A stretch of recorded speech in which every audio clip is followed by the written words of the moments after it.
Congratulations, Sam. I suppose, what's changed, do you think, since that Port Adelaide game to now, where you guys are finishing off these close games on the right side of the ledger? We've done a bit of work over it this year.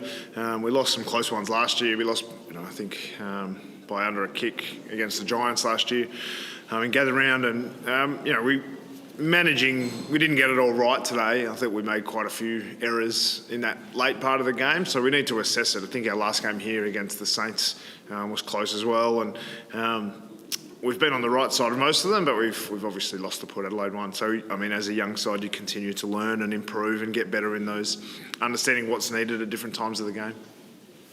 What were your thoughts on the last free kick, the last attempt for the free kick there? Did you feel it was there? I'm not sure. Haven't watched it again since. I think I was a bit worried that Sis had missed it was just, I knew the scores. Any score would have been great at that moment. So, I let the umpires, they've got a tough job, and particularly at the moment with the new interpretation, I think that the way that that was the first time the Giants have played with the new rule. The umpires are having bye weeks as well, so it's some of their first time of umpiring the new rule. So I think once we get over the bye rounds and find a little bit more equilibrium with the way that plays out, we'll have a better standing. There was a really big push to keep the game going with the insufficient attempt out of bounds and the hot footy with the holding the ball rules. Do you think that's helping speed the game up, or have they maybe gone a bit too far the other way? It's not something I spend a lot of time thinking about, the way the game. My job is to coach the football team and try to make sure that we are able to kick a score and limit the opposition. So it was a reasonably high-scoring game for down here, which was great. I thought if we had kicked a bit straighter, then we could have put a bit more. It would have been good to get over the 100-point mark, which we have a couple of times lately. So, I look at the things that I can control, and that's our goal kicking and the way we play our game, rather than the way the game should be played. I'll leave that to the league.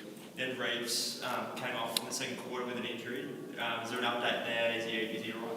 Yeah, he had I think he got a knock or got a bit of a spasm just before half time, and so we sort of gave him most of half time to try and get himself up, and Kelsha popped his finger as well, so we weren't sure exactly where we were going to go with the tools. And I think if you look at the game today, and I spoke to the players about it afterwards, that the really pleasing thing was that players and even staff, we had some staff not get to the game, and other people step into the runner and other roles on the phone, on the bench. And I think everyone stepped in for different moments. And you look at, James Warple's first half was reasonably quiet, but he really brought it home strongly.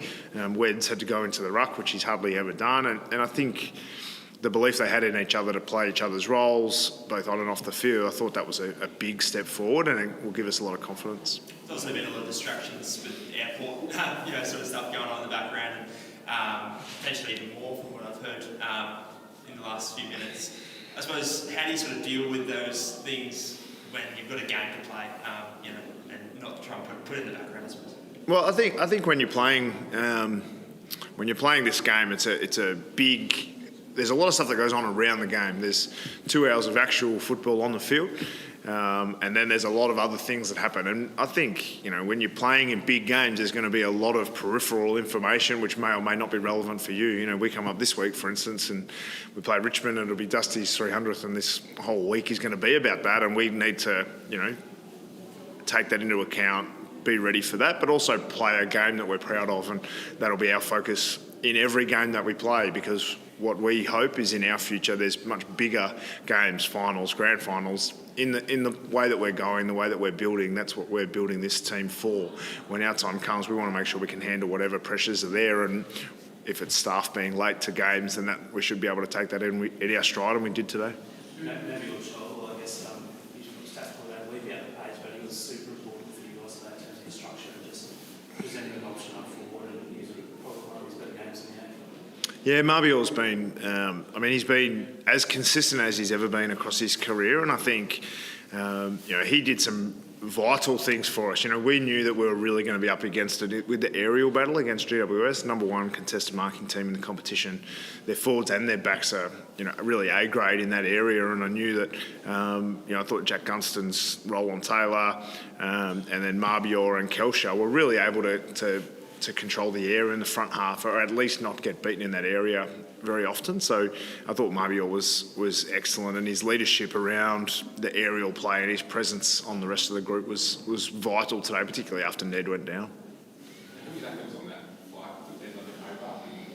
Did you have enough runners and then medical people to actually? Yeah, so Zane Leonard is, for me, he's the one I'm talking to send messages out to players all the time. So then Josh McCann steps into that role, and, there was a lot of shuffling. So Brett Ratton went from the coach's box down to the bench and filled in. I think we probably had 5 or 6 staff who have, match day roles who were not there, who were coming on the day. So it was a great challenge for us, and we took it at our stride. I thought the guys did a great job.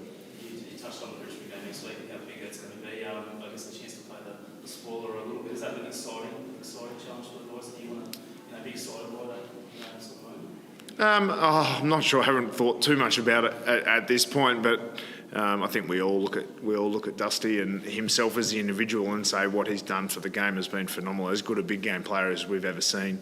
But then you also look at Richmond and their form. They obviously had a really good win on the other night. So they're starting to get their season, starting to get some players back. I think they play a consistent brand we've seen over the last few weeks is going to be pretty good when they get some personnel back. So it's probably not a great time to get them, but our challenge is right in front of us, and we know that if we play our best footy, we'll give ourselves every chance. But this competition this year in particular is as close as any year. So we know that a slight drop off and we fall right away, and when we leave it all out there, then we're going to be right in games. Being in winnable positions more often was a big focus for this season, and sometimes you're on the right side of the ledger like we were today. That was that really final spot game, I guess, in that first half in terms of just the pressure both teams exhibited. And I guess, does the team sort of start to think about finals as a chance now, or do you just keep going game to game and that'll work out itself? I certainly don't think that far ahead. We're really focused on what's right in front of us. We know we've got a long way to go. We're far from a finished product. We're learning every week. We have a quite a consistent midweek process where there's, we'll review this game, learn from this game. We'll spend the middle of the week learning the next step for us. What's the next step in our progress? And then we'll get ready for Richmond later in the week. So every week we sort of follow the same routine, and it doesn't leave a lot of space for looking further ahead than that.